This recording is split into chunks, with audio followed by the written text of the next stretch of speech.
Hi everyone, this is Anne with Graphic Design How To, and today I'm going to talk to you about the Transform tool in Adobe Illustrator CC 2019. Okay, so first I'm going to hit T to type some text. We'll just type Transform.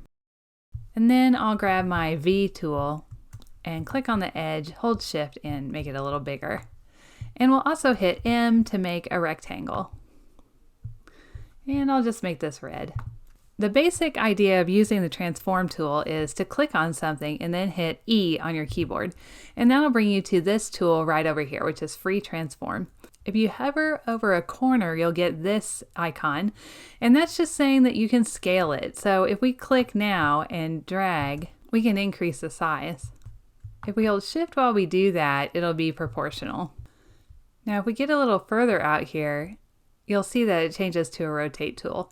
And if we are out there on that, we can click and rotate this any way we'd like. If we hold Shift, we'll get a 45-degree angles. Okay, so now let's look at a couple of the other tools within the Transform tool. If you click and drag and then hold Control, you'll get a skew of that line. I'm going to undo.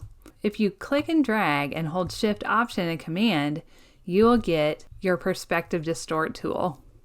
So click and drag and hold Command, you'll get the Free Distort tool. And if you hold all three, you'll get the Perspective tool. Okay, so let's change this text.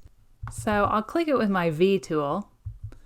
If you have your bounding box off, you won't have this outer edge, but if you hit E, you automatically will. So it's kind of a nice alternative.